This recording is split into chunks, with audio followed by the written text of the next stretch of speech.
bienvenidos a esta tercera parte de nuestro estudio sobre tejidos epiteliales. Ahora vamos a comenzar a hablar sobre los tejidos epiteliales estratificados.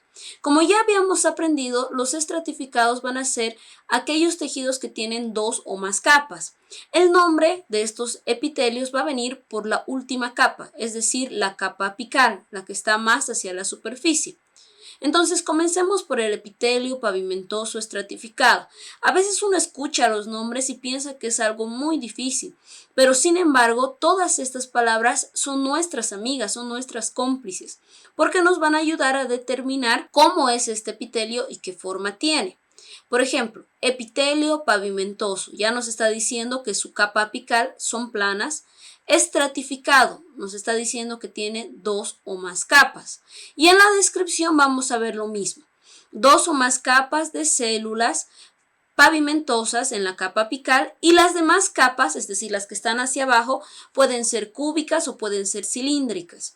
Entonces, para ponerle el nombre a todos los estratificados, nos basamos en la capa apical. Ahora, el epitelio pavimentoso estratificado es especial porque dependiendo si tiene una proteína denominada queratina, puede ser epitelio pavimentoso queratinizado o epitelio pavimentoso no queratinizado.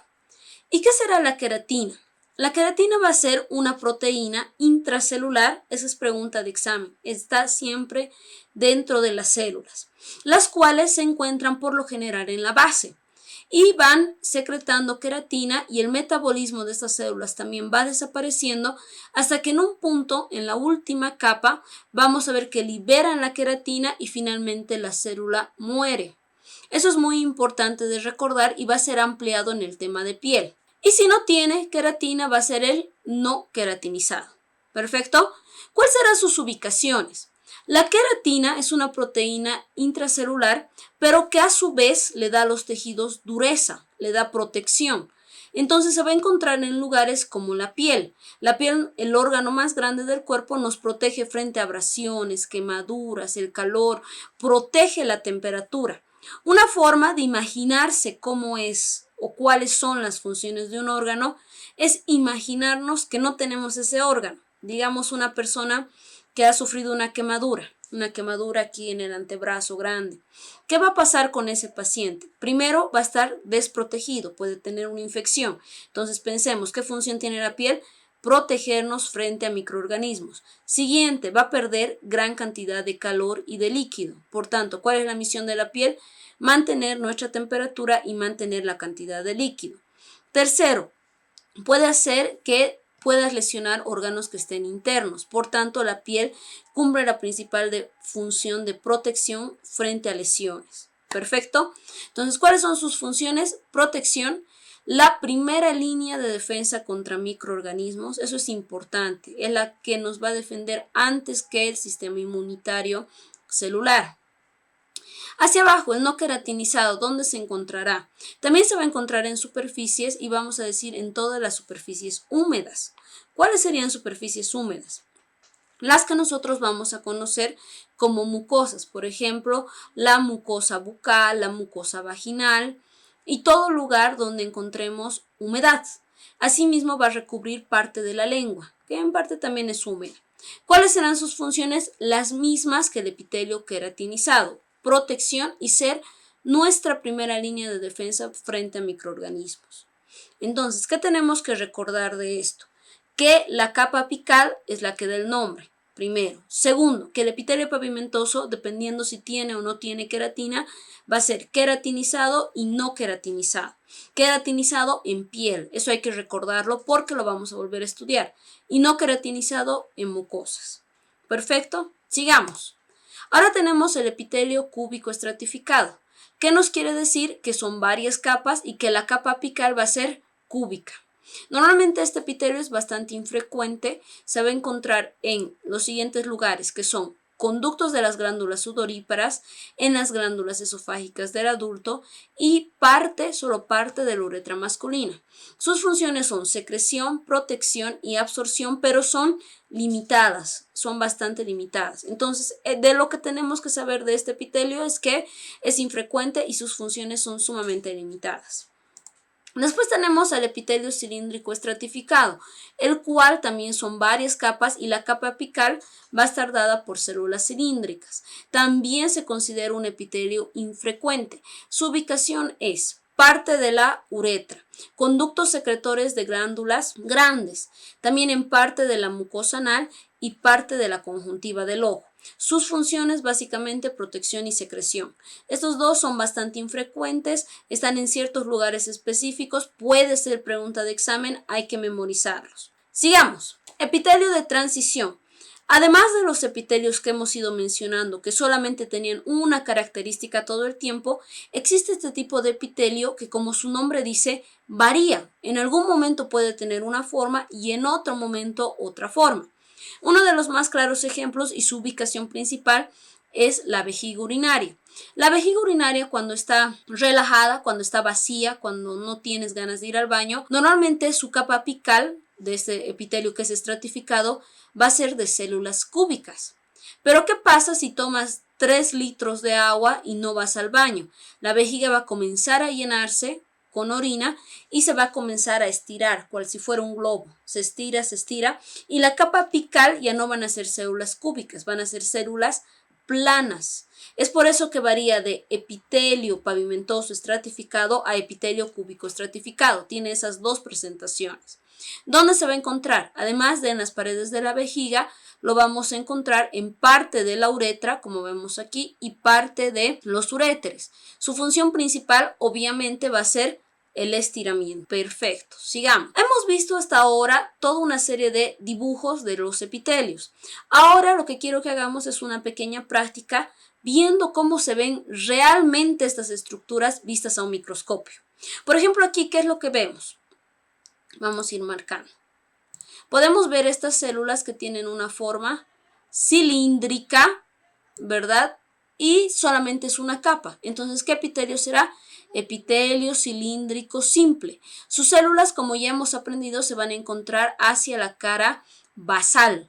Entonces, esto es muy importante de recordar. Aquí podemos ver, miren estos espacios en blanco, que van a corresponder a la producción de moco por las células caliciformes. Nunca te olvides, es epitelio, membrana basal, tejido conectivo.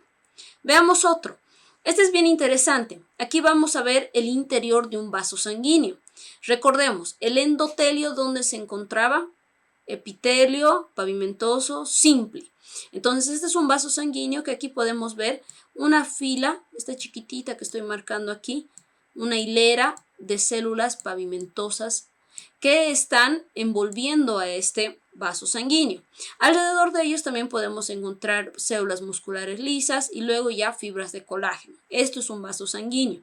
Las células de este vaso sanguíneo están organizadas de manera perfecta, ya que muchas veces, si hubiera una lesión, digamos aquí en este tejido que estoy marcando aquí afuera, los macrófagos que están dentro de la célula, que son unas células así grandotas que se encargan de comer a las bacterias, tienen que salir en dirección hacia la infección.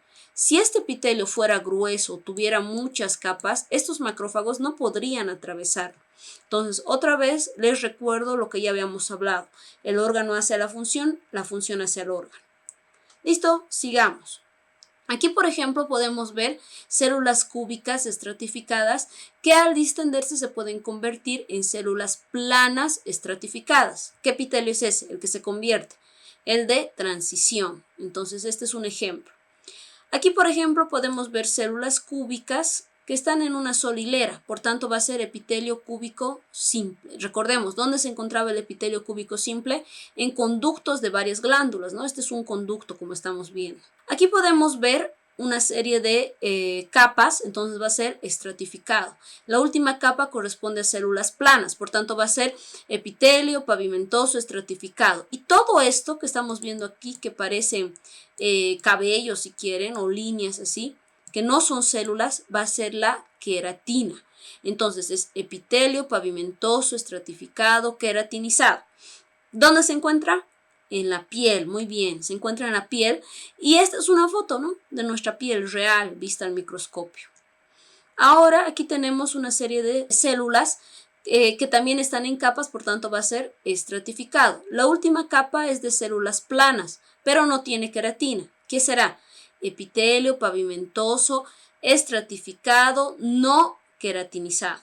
Ahora, por ejemplo, aquí podemos ver también células cilíndricas y estas que tienen estas estructuras blanquecinas en medio son células caliciformes, que como ya habíamos hablado son células cilíndricas modificadas que tienen la capacidad de generar moco. Aquí podemos ver, miren, los núcleos a distinto nivel, pero solamente es una capa de células. Son células que todas están unidas a la membrana basal, pero no todos llegan a la capa apical.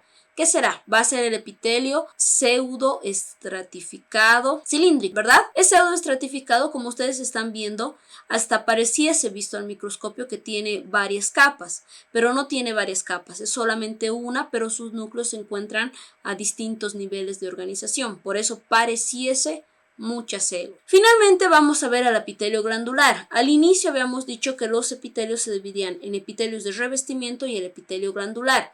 Entonces, el tejido epitelial también es glándulas. Las glándulas son órganos en los cuales se secretan una serie de sustancias denominadas hormonas que se encargan de regular el metabolismo de nuestro cuerpo. Existen dos tipos de glándulas, según la clasificación de cómo liberan sus productos, que van a ser exócrinas y las glándulas endócrinas. Las glándulas exócrinas, exo viene de fuera, endo viene de dentro. Las exócrinas, por tanto, van a liberar los productos que están creando hacia una superficie. ¿Cuáles serían? Por ejemplo, las que van a salir sobre la piel o las que van a salir a alguna cavidad dentro del cuerpo. Por ejemplo, las glándulas gástricas son exócrinas porque están saliendo dentro del estómago. Las glándulas sudoríparas son exócrinas porque salen hacia el exterior. Las glándulas mamarias son exócrinas, las glándulas sebáceas, las glándulas ceruminosas también. Entonces son exócrinas porque salen al exterior. Y las glándulas endocrinas, endo quiere decir dentro, secretan una serie de sustancias, sus hormonas, pero las mandan al torrente sanguíneo, las mandan a la sangre. Esa es la diferencia. Las exócrinas mandan a compartimientos dentro del cuerpo que no sean el torrente sanguíneo, que no sea la sangre y fuera del cuerpo. Por el contrario, las endócrinas liberan sus productos, van por el torrente sanguíneo y llegan a las células. Es así como funciona. Ahora lo que vamos a hacer es ver la clasificación de las glándulas dependiendo según su estructura o su función. Praus, preuniversitarios.